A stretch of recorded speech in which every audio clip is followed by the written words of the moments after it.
and link, which will pull their credit. I let them know up front is $40 per person per adult. Adult means anybody over 18. We need their NTN.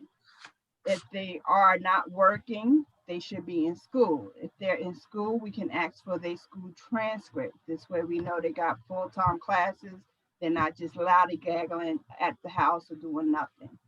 So whether they're in college at the 18 or in high school at 18, they should have a report card or they should have some type of record that they're in school with their school transcript. Um, each adult over the age of 18, you need their documents the same as the primary. So if they have a job, you need their pay stubs, you need their ID, you need their last year's W-2, you need their bank statement. Now, everybody don't ask for all these things. I ask for all three because I want to make sure that nobody has forged any of the documents.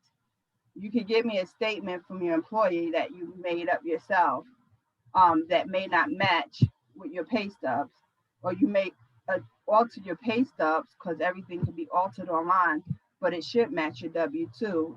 Um, if anything, showing that you got a raise from the last year. So that's why I asked for multiple documents because I've been in the industry 18 years and people has given fraudulent documents. But when you make them give you all the documents, you can see that their bank statement matches up with their pay stub because most people have direct deposits. So that's kind of okay, you're telling the truth. That's why I ask for a lot of documentation. Sometimes when someone is coming from another country, they may not have a lot of this stuff. So you may have to ask for their proof, the letter that they have employment. They usually get a letter of approval for their employment. Ask for that letter. Sometimes people are on Social Security benefits. It's income. Ask to see their award letter um, to show that they have the income coming in.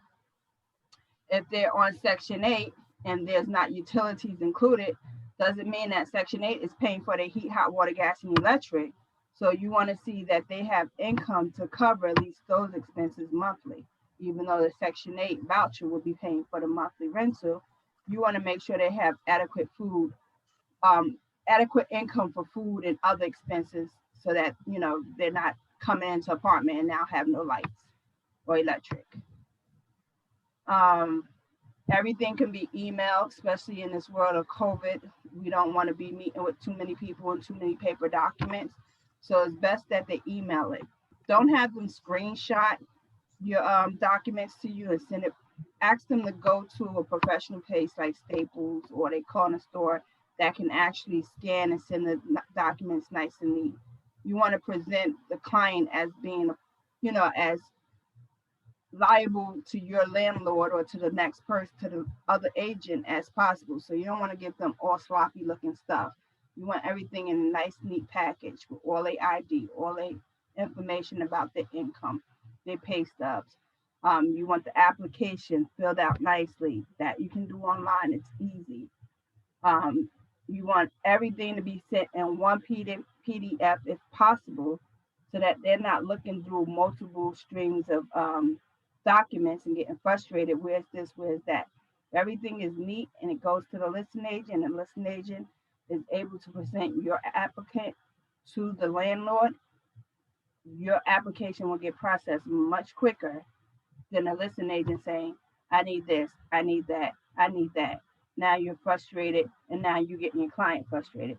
When in front, if you lay out everything expected, then they'll come to the table with everything that you need. I've had people who've had $300,000 in income give me every exact document I had and asked for. I have people who make no money and won't give me any documents. So you're going to come across tenants that are going to be cooperative and give you their documents with no problem. You're going to come across those tenants that's going to question why you need this, why you need that, why you need that. You can't help everybody. So choose wisely. So that's pretty much as far as what documents you would need for the tenant, so that you can get them processed. Now, a lot of times people want to know, well, how do I qualify a renter for a property? Usually it's 40 times the rent. So in this scenario, if the rent was 1,950, then I would take 1,950 times 40, and that means they need to make at least close to 78,000. They will also ask you to break down, well, what does that mean to me? What is the month and a half security? If you tell them the month and a half security and the 1 month rent, they still ask you, well, what's the total? So it's always easy to be prepared when, especially when it's your listed and you know all the details, to just put it together so that you're not answering the same question over and over and over. Sometimes they only use 2.5 times the rent. Some agents, sometimes they only use 3 times the rent. That would be per the month. Um, so if they made 1950, it would have to be 2.5 times that to qualify, which would bring the income down a little bit more, make it a little bit more affordable. Talk with your landlord, talk with the listing agent, see what the owner is requiring as far as income. But my rule of thumb is usually 40 times the rent. Any questions on that part of just what we need to get the tenant to the table as far as what they would need with paperwork before we actually get into the paperwork? Yeah, Karen, I have a question. This is Lester. Hi, pleasure to meet you. Thank Um, you had mentioned that their income should be at least 78,000, right? So what if they say, for example, if their income is like around 65,000, could they still qualify for that? Or Well, it's up to the owner, okay, and everything always goes back to the landlord. okay, So if the you present it, if everything looks good and you present it and the owner is okay with that, you have to let the owner know, we do a ratio. If we do it by this ratio, they need to make 78. But if we do it by another ratio, which is common, 2.5% times the monthly rent, then they're within their guidelines. So it's up to you to educate the landlord to see if that landlord is acceptable for that lower income. got it. Okay, thank you so much. Okay, so let me share my screen, and we're going to actually start our documents. Now, normally I would just go and show everybody how to start a transaction, how to create a client, how to create an opportunity. Have all y'all been to that point of at least creating an opportunity or gone to the command class? If so, I'll start with that. Otherwise, I'll start with actually the documents that I needed. Well, this is actually like my second week, so I haven't actually started creating an opportunity. So Okay. I'm still getting familiar with like command. I've started like playing around with it. It's pretty straightforward, but I haven't started creating an opportunity yet. Right, so let me just briefly show you how to create an opportunity. Thank you. So these are your handshakes. When you go to your handshakes, the button that says create opportunity, that's what you're going to hit. When you hit create an opportunity, it's going to give you some options.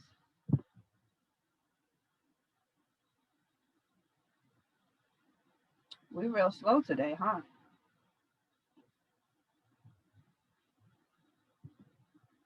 I don't know why command is being slow. Let's start again. Let's create us an opportunity. All right.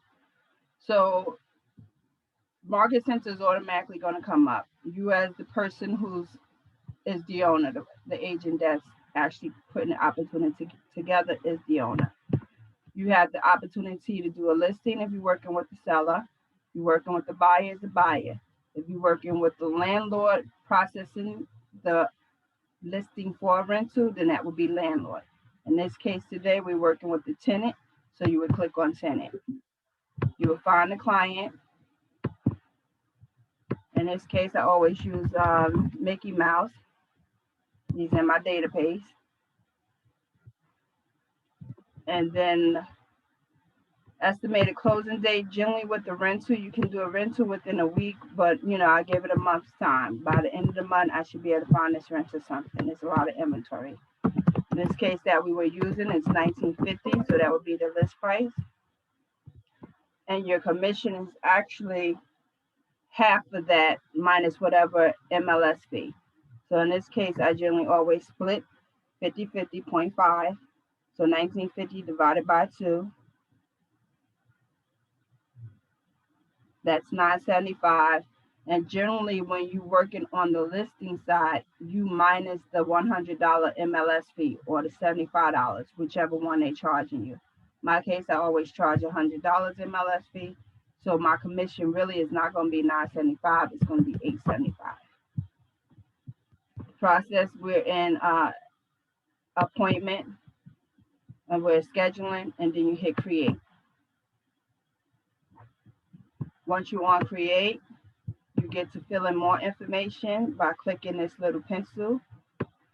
Anything that you may have missed. So say if there was 2 people and there was a co-applicant, we go look for Minnie Mouse, and there she is. Other information that might be on here, the time frame, 1 month. A rental should not take you 3 months. Appointment schedule, if you're going out, you would put the date that you're going out. Today's 11th, so say we're going out Saturday, I'll put Saturday's date. We haven't won anything. There's no lease signing, so we don't really have to worry about that yet. And then we just hit the save button. On the other side, you see where the property is another little pencil. You click that pencil, and then now you can put in the address of the property that you're going to be doing the lease on. So if you already narrowed it down to which property, as you're typing it in, the properties start coming in. In this case, that was Hunting Street. So you would put Hunting Street, and all the information you see comes up for you. And you just save that. Once you get to that part, you want to start creating the documents that's associated with this transaction. So you click on documents, and you click start a transaction. Now you can start your transaction using DocuSign or .loop. I prefer always using DocuSign.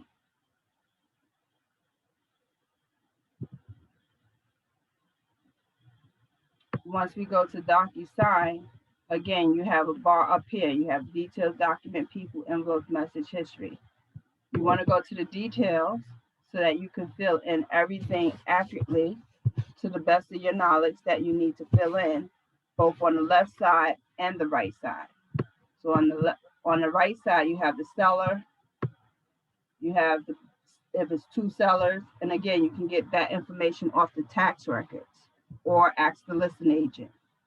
You have the listing agent, you'll get that information off your MLS. You have, if it's 2 listing agents, it will be on the MLS.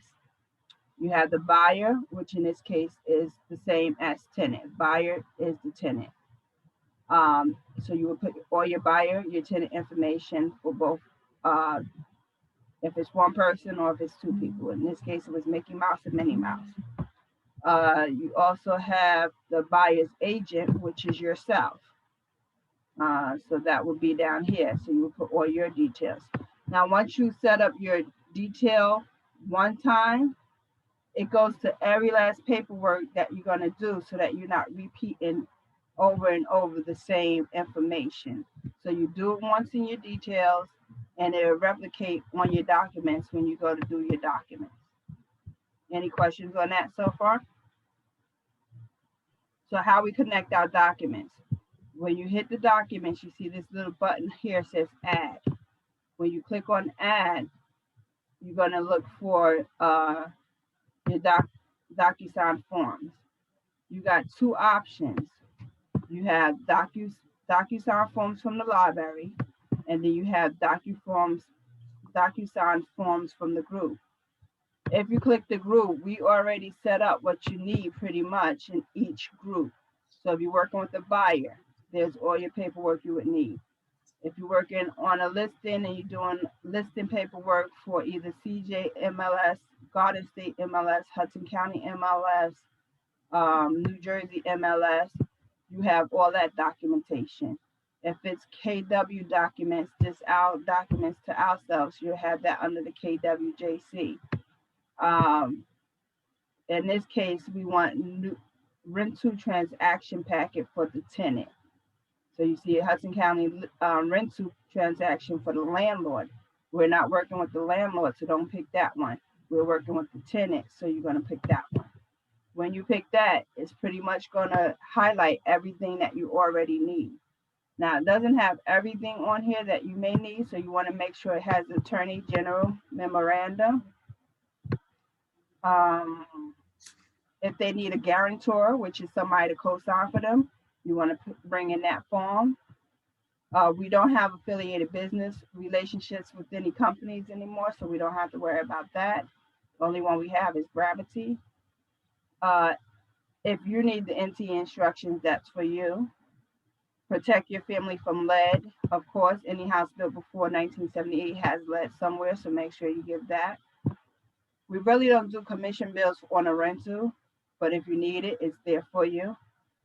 Um, Rental registration form.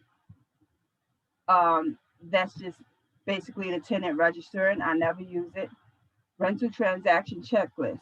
This is something that you can use because it's going to tell you all the documents that you do need. So it's just a checklist for you. Truth in renting. This is something that your client, your tenant should have, because they may come across what if or what if this, what about my security? The truth in renting, it's a 20, I think it's 26 pages. It's a quick read. Everybody, I would encourage to read it because they have a lot of valuable information in there. We're not attorneys, so we always want to direct it to someone else when they're asking us these questions. The Truth in Renting is one of the documents that I use a lot to get questions out of, to get answers for clients out of. So get familiar with that. Information release for the lease. Yes, you want to sign that because with people and their credit, you want to protect their credit at all costs, and you don't want them to come back and say, well, you did this or you gave that person that. You want it signed that you gave that permission, so you want to pull in that paperwork. Exclusive tenant agency agreement. You want that tenant to work with you and you alone. So yes, you want to pull in that one. Now you might get pushed back on a tenant wanting to sign that because they looking all over the place. One way, when we get to it, I'll explain one way and how to get around that one. It's not a seasonal lease, and of course, with the wire fraud, we want to let them know. Once you click all the documents that you need, you hit add, and it's going to bring you to a room. Now, this is all the documents that I'm going to need to process for the tenant to move forward. But what I need from him is actually his application to present. I don't present the lease until I get all the information that I requested in my text message, his NTN, and the lease, information about his lease, which is giving me the information about his details or her details. Sorry,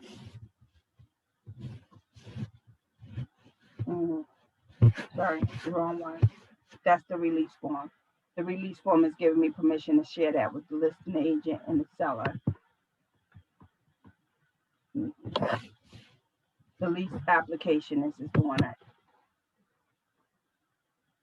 So you can help them with the lease application because it's an application about them and themselves. So it's up to them to fill this out and to get it back to you and ask them to fill it as most accurately as possible, because it's this lease application that you're going to compare all their documents with to make sure everything on a lease application is true with their documents. So have them fill it out. If it's for multiple people, then you might have to give them one or two, depending on how many tenants it is. I've recently had 8 students for one place.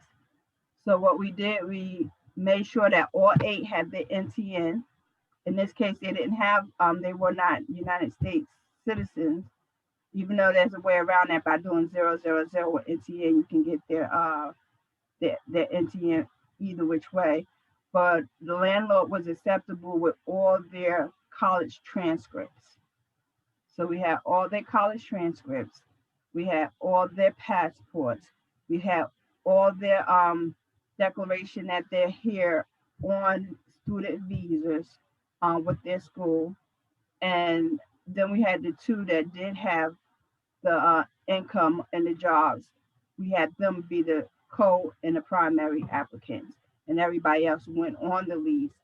Um, but they didn't sign everything on the lease, only the first two. But everybody's names was added and we had all their information. So sometimes it get a little complicated, especially when you're dealing with students that are foreign, but it can be done. Don't be afraid of it, as long as the landlord is okay with students. So this document, again, you can't fill it out for them because it's an application about them, themselves, their banking information, their references. And you should, as the agent, call these references up, because if the listing agent asks you, did you vet the references, you want to be able to say yes. Even though as a listing agent for the property, I should do that on my behalf for the seller any which way, but it makes it always easy when you can give a story about it. Now I'm just going to go over each document so that we'll know exactly what you're looking for when you're dealing with the tenant. But those are the documents pretty much you need ahead of time to present to the listing agent. The lead place disclosure, everybody know where to find that. That you don't want them to ever sign a blank lead. If you go on the MLS, and I can go on the MLS, I'll pull up my MLS so I can show you where to find that document at. Now, if you don't put this on the listing when you become a listing agent for a rental, you will get a fine. So avoid fine and put it on the system when you do get a listing. Remember, that's your warning, because they don't mind fining us. Good to know. Thank you. So I'm just going to go to the listing, and I'm going to pull up the listing, and in the middle you see M, that's for the map, D for documents, T for tax. If you click on the D, you'll see I have my COVID disclosure and I have my lead. So you see how it's all signed, filled out and signed. That is what you want your client to sign. So you would download this and add it to your loop. Let's put this as 134 lead test. Save it. Then we go back to our loop.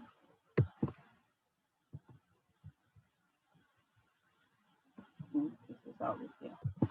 And again, to get something from the outside into your loop, you would now go to computer, find it on your hard drive where you download it.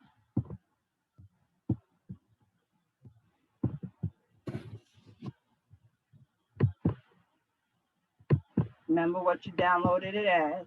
Open it up. And that will pop into you. So your document has been saved.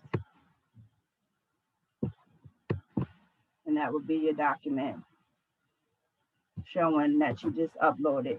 And this is what you would have your client sign once they are approved for the rental. After you done presented their NTN, all their documents, their lease application, and agreement to share their information, send that to the listing agent. Then if it's accepted, that's when you get your lead off the MLS, download it into your loop, and have your client sign it along with the rest of the documents we're going to speak about right now. So again, your Attorney General memorandum, fair housing, we don't discriminate against anything. You don't have to explain it to them, you just have to present it. Consumer information statement. Everybody you talk to about real estate needs to have this. You don't have to explain it. They have to present it. They can sign it. They can read it on their own. But they're going to say, I'm not a buyer. I'm not a seller. If it's a landlord, I'm not selling my house. It reference for the same thing. So if it's a seller, if you're working with the seller as a seller's agent on listing their property, it still goes for landlord. If you're the buyer agent, it still goes for tenant. It's one and the same. You'll see down here where it says seller slash landlord or buyer slash tenant. Um, for the most part, we are buyer agents or tenant agents. If it is a Keller Williams, Jersey City, or Bayonne property, we're automatically a disclosed dual agent. May not mean that I will ever speak to the seller, it just mean we're under the same umbrella and we can't give any unfair advantage over one party over the other. You will have them sign where it says the tenant, and if it's two, Mickey Mouse, Minnie Mouse, and then this little fine line here where it says I, that's where your name go, Karen and Sims is the licensee, and then KW will automatically come up, and then you'll pick if it's a Keller Williams property, you're gonna say you're buyer agent and disclose dual agent. If it's a brand X, then you can just put that you're a buyer agent only. So depending on if it's your property or KW property, you'll be a disclosed dual.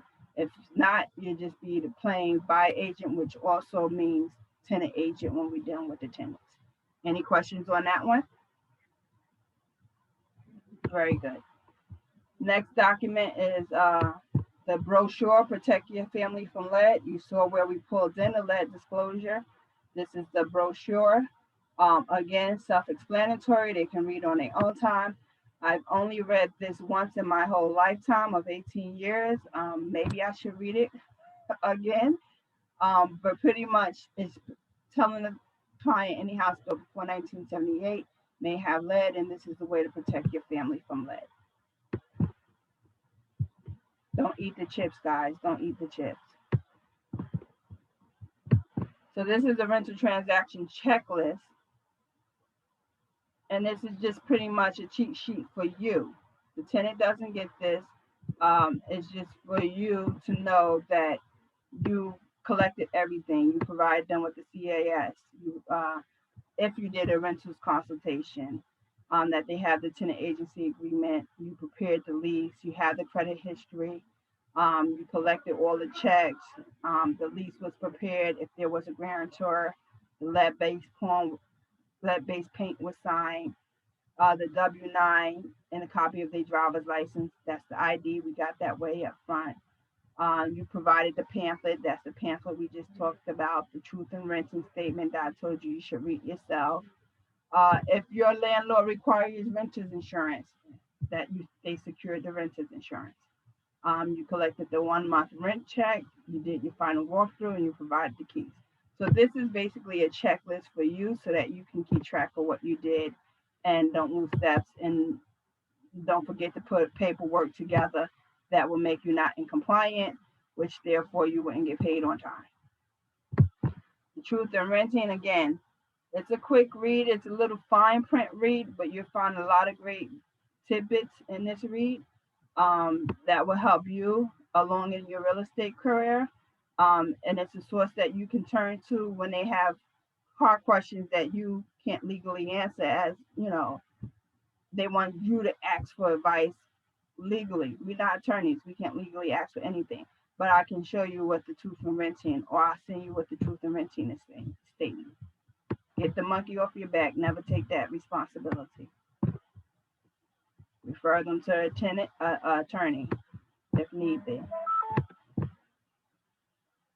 So the next document, I think this was the lead one that was blank, so we don't have to go over that because we went over the one that was actual.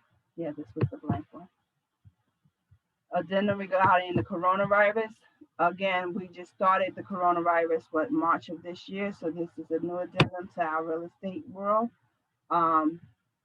It's 2 forms. This form is pretty much giving your tenant an out of the lease, because they will have approximately 30 days if this is left blank to tell the landlord that they can't move forward due to coronavirus. But then if you check this, it can be extended beyond those 30 days, or they can, if they're not able to close, this box actually allows it to null and void the contract. So a lot of landlords don't want to sign this because and a lot of sellers don't want to sign this because no, we made a commitment, we under contract, I don't care, get over the corona. you might not be able to get over coronavirus. So you might get some pushback with this document, but this is the client's right to, if they should have coronavirus and they've been affected, whether it's their health, whether it's their job, that they can back out. This this document will protect them for that.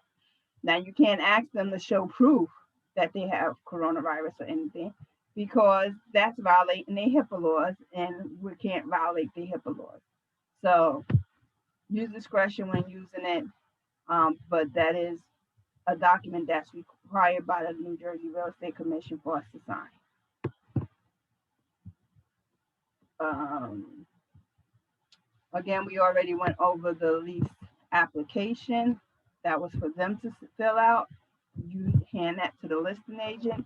If you represent in both the seller and the tenant, then you hand it over to the landlord directly.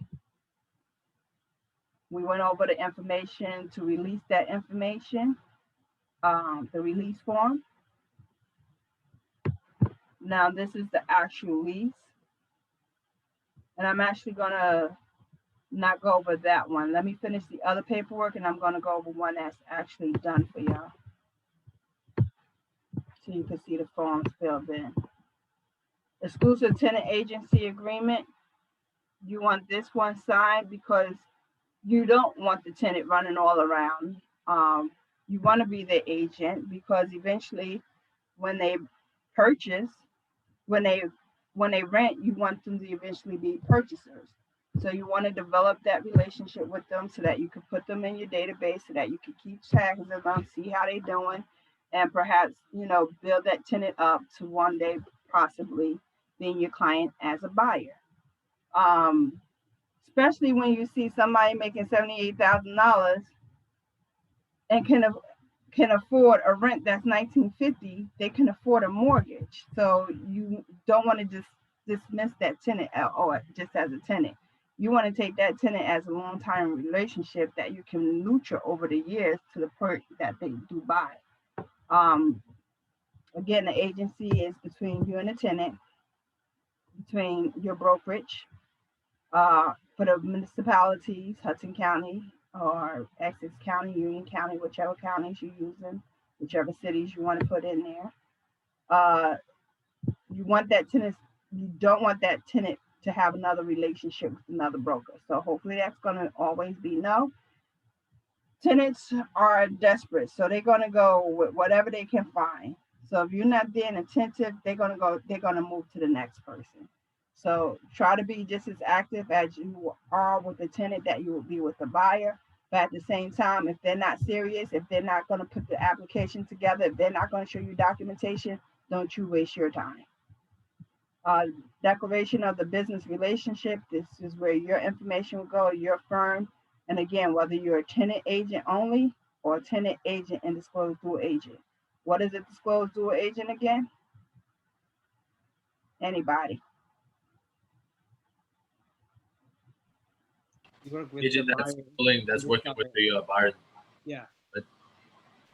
Under the KW brand, right? Yeah. KW Jersey City or Bayonne, because we 1 and 2 the same. Okay, then it should commence on the day that you started going out with them.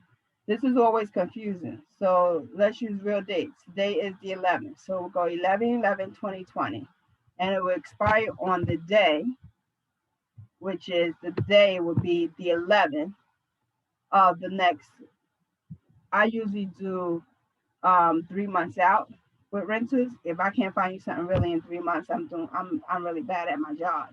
So I will go from 11/11, and this will expire 12/11, 1/11, 2/11/2021. So 11/11/2021, expire on the midnight of the 11th of 2/2021. Everybody got that? Let me put it in there so you can actually see it. It starts today. It will expire on the 11th. And the 3 months out would be 02/2021.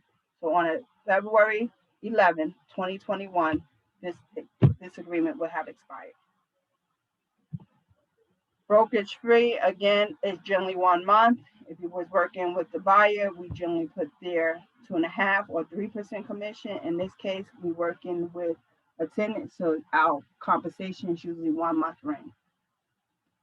And then I would do within 30 days. So really, this exclusive buyer agency agreement is good for 4 months when I put the 30 days here, because 3 months I'm working with you, and then anything I showed you, you're still obligated to pay me up to 30 days after. That could be 30, 60, 90 tenants. You know, once you find them something, that's good. But if you haven't found something in 3 months, that's really bad. You probably don't want to work with them, and they probably don't want to work with you after that 4th month.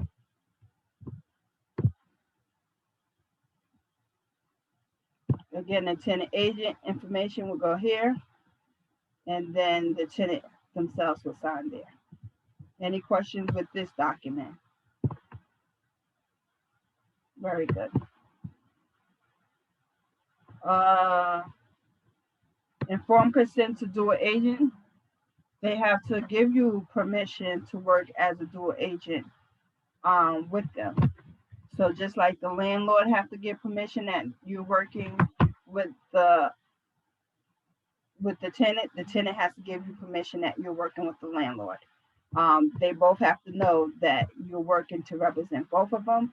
Again, the difference is you're just a mediator. You're not there to give one party any unfair advantage over the other party.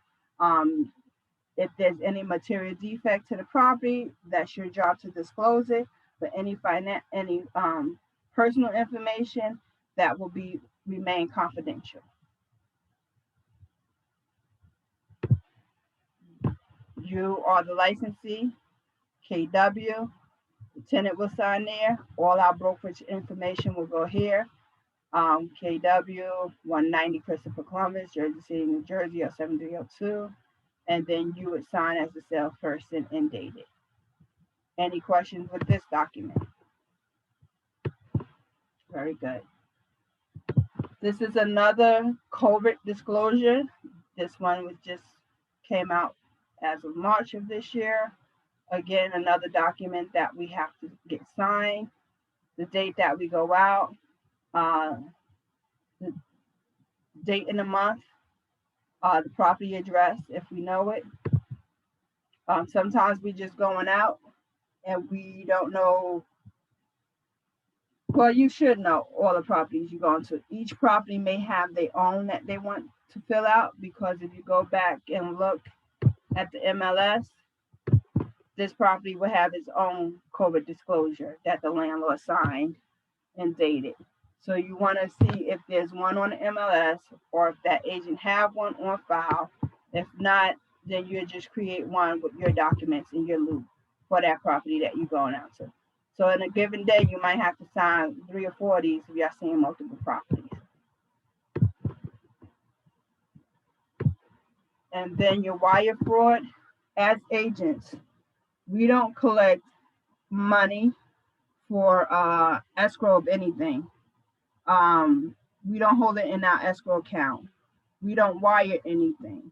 So if someone tells you that they got an email, like I know a lot of people got emails yesterday and the day before from me saying I need help, I am fine. That was a fraud. We have a lot of fraud with wire transfers. So as agents, we don't get involved with wires. That's generally between the client and the attorney, or the client and the title company. If they ever say that it came from us, we know that's a lie, because we had them sign this document that we would never give them information on wiring checks or anything. So make sure your client understands there's a lot of fraud. If there's any time that someone seem like it's me calling you or emailing you, it's not, because we don't handle wires at all. It's a fraud. Hang up the phone, call your attorney directly, and make sure confirm everything with that attorney. We don't usually do wires with rentals any which way, but it's here for our protection, just in case. People from overseas may need to wire money here. We don't do it, so it won't happen. So I want to go to, just to show you the actual lease that's already filled out. I'm going to jump over to my command. I'm going to look at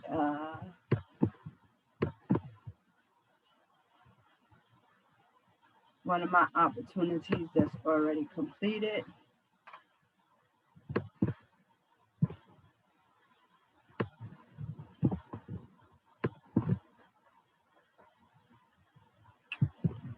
The documents.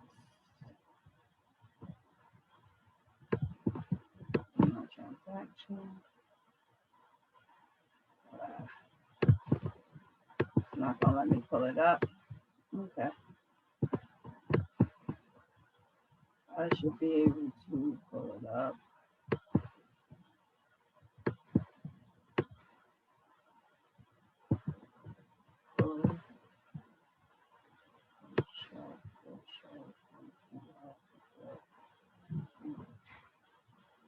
I might not be able to do it that way on the contract.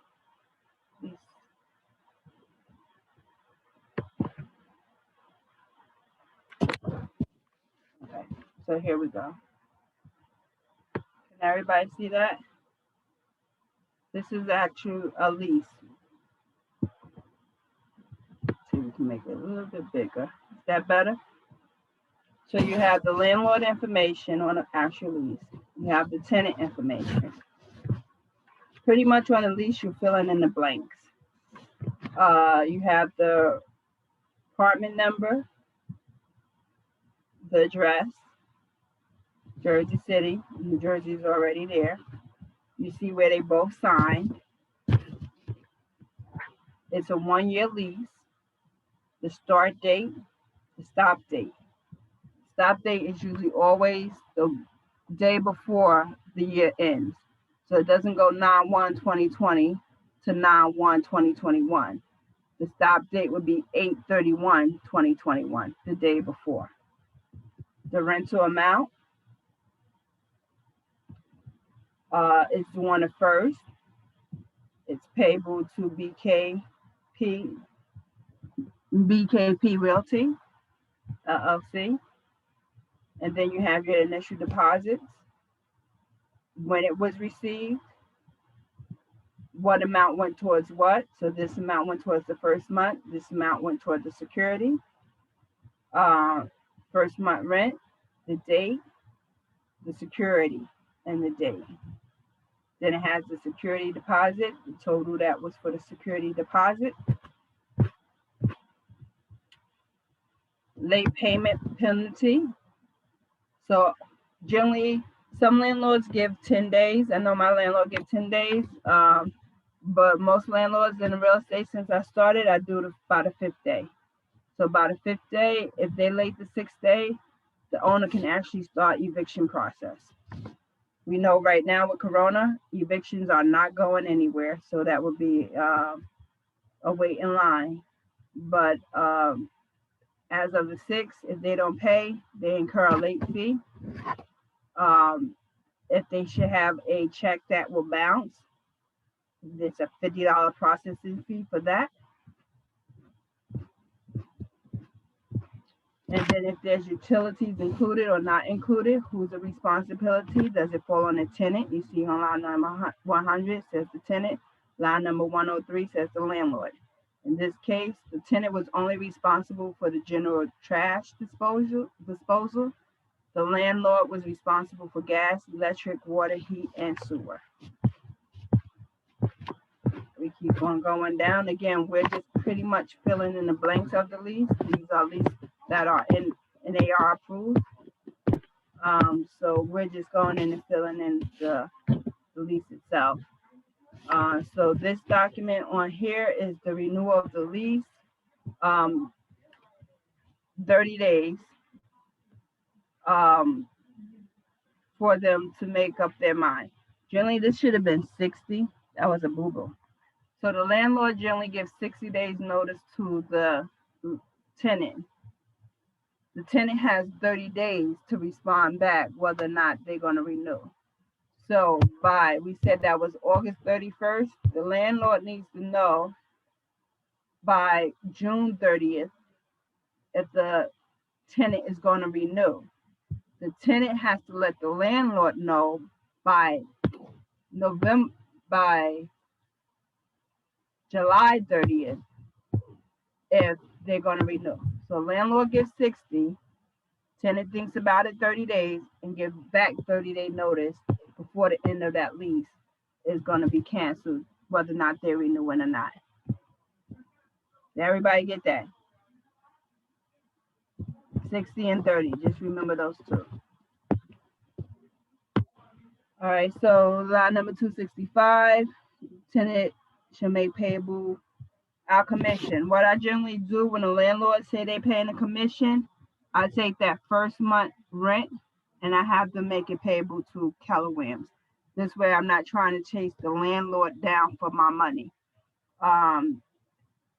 If it's two agents, then you have to balance it out where your portion plus your 100 is going to you if you're the listing agent, and the tenant agent, their portion minus the 100, so that the tenant get the exact same amount, but all together it should equal that 1 month.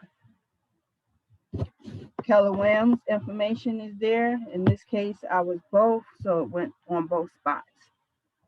If you're on an MLS and you don't know how to get the agent's information, when you're looking at it, at the bottom, you see where it says Keller Williams and you see Karen Sims. If you click on Karen Sims, all her information will come up. This way you can fill out your contract and your details appropriately. Let me go back to where I was. Line number 319, KW, that's the name of our firm, KWC Life JC. Next line is myself. I'm the licensee. If it's two people, then it would be Karen Sims and Lester. Again, disclose dual agent if you're representing both the seller and the buyer. In this case, I was.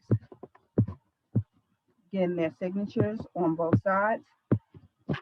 Where it says 360, other lease provisions, if any, if there's some stipulations that the landlord wants, that's where you're going to put them. Some things be like, I have landlords, the tenant must provide their own garbage can. So I have to put that. There's nothing in the lease that says about the tenant doing their own garbage can. So anything that the landlord requests that the tenant do, just write it up here. Excuse me.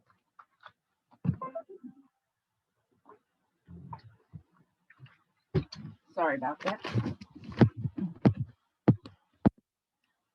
Then at the bottom, landlord signs, tenant sign, initial, verification of window bars, anything within, I think, 10 feet, and you can read that with the lease. On, I believe it's off the first floor, 10 feet off the first floor. If there's children under a certain age, and I believe the age is also 10, landlord is required to provide window bars. Any questions on an actual lease that you need to know? Any? Everybody know how to go write up a lease? Y'all have no questions. Y'all good? All right. Wait, sorry. I have one question. So Go let's ahead. say, how would you go about like rejecting a candidate like on the site? Okay. On the site, in Yeah. writing, Yeah. we have no documents that says you are hereby rejected. That will come from an email from us. Okay. And it wouldn't be Karen Sims reject you. Sorry, the landlord reject this application. Got it. Okay. And they can only reject for income and credit. Got it. Remember, no discrimination.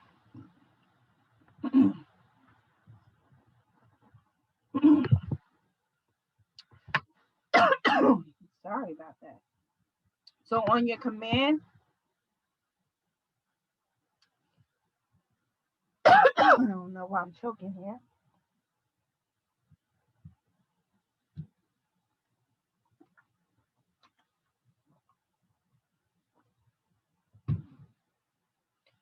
I think I could get it together for a little bit more.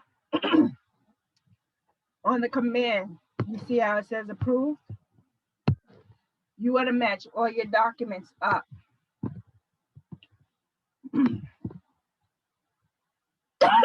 From your tenant. And it's very easy.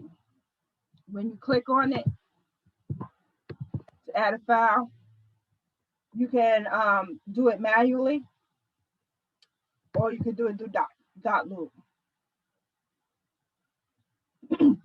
You do it manually, you just go look for that file. Like we put in that 134 for the lead, you would just click it and open it and add it. And then hit the side and it will bring it in. Once all your documents are here and approved, you will hit submit to the MCA. And when you hit to the MCA, now compliance is going to check it. If everything looks good, they're going to approve it. Sorry. If it's not approved, let me go see if anything on mine is not approved.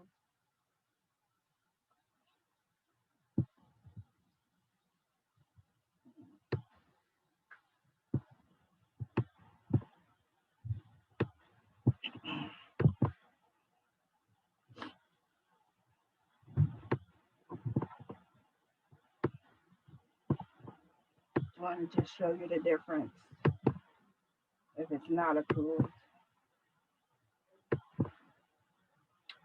Generally, if it's not approved, it'll come up with a pink, but I believe all my documents are approved in my loops right now. You will get a bell with the little red dot too, and it'll tell you what's not approved. This is something for Oscar, so I don't want to open it all the way up, but it'll give you an explanation of why it's not approved and what you need to do to get it approved. Once this is approved, Patricia can pay you your check when it comes in. So with rentals, today is Wednesday. If I found them something tomorrow and I got it approved tomorrow and they got their money ready tomorrow because they were motivated, and I got Keller Williams' check tomorrow and I process it and my loop is good and it's approved and Patricia have to check because I done brought it back to her, you will get paid Friday. A rental is quick money. You started your business, you put out a lot of money.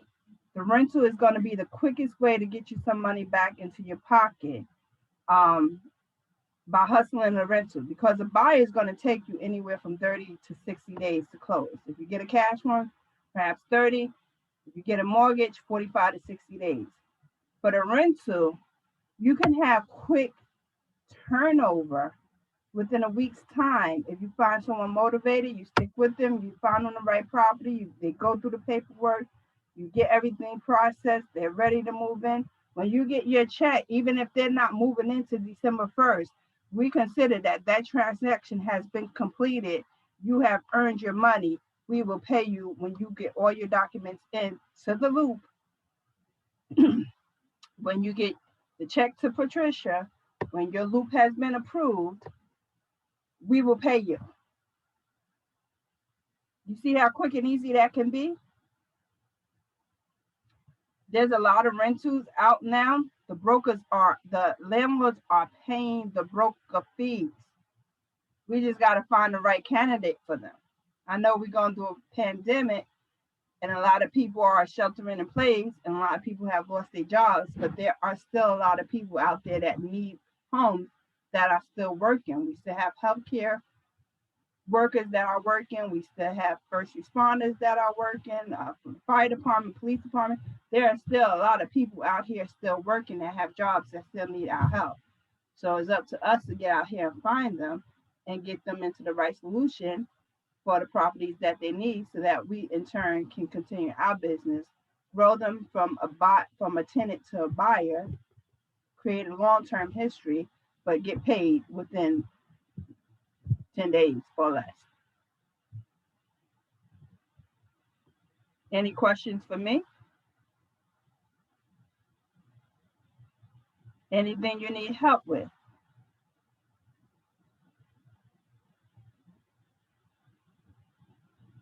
Everybody good?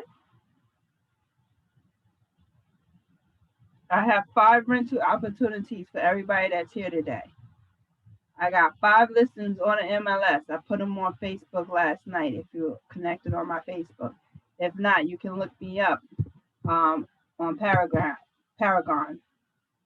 just by going to your home page, pulling up my name,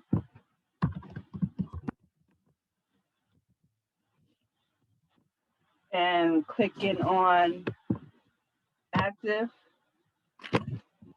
rentals. You will see all my inventory come up. It's actually 6 of them. I thought it was 5. Out of these 6 rentals, the landlord, one is a commercial property, but 1, 2, 3, 4, 5 are residential. Out of these 5 residential, the owner will pay the broker fee, except 20B. She'll only pay half this owner. That's 5 opportunities that you can have to market my properties. 1475, 1900, 1950, 2400, 2400 to get a commission check within a week. Market them, try to find someone. I give you permission to be my partners to, get your business started. If anybody need help with what wording to say or anything, just copy the MLS wording from the advertising remarks. Post it on your social media, and let's get to work. Now, before you post anybody else's listings, you have to have permission from the listing agent. I'm the listing agent. I'm giving you my permission. Sounds cool? Everybody can up for the challenge. We got 5 listings. Let's, in 1 week, try to see what we can bring in. And if you don't have any more questions, I think we're good to go today. Karen, can you go back to how you went to like your listings again? Sorry, because I'm still kind of new to the MLS. Can you go down? So you just went to agent, and then you went to your name, then you went to active status. Rental. Okay. Okay.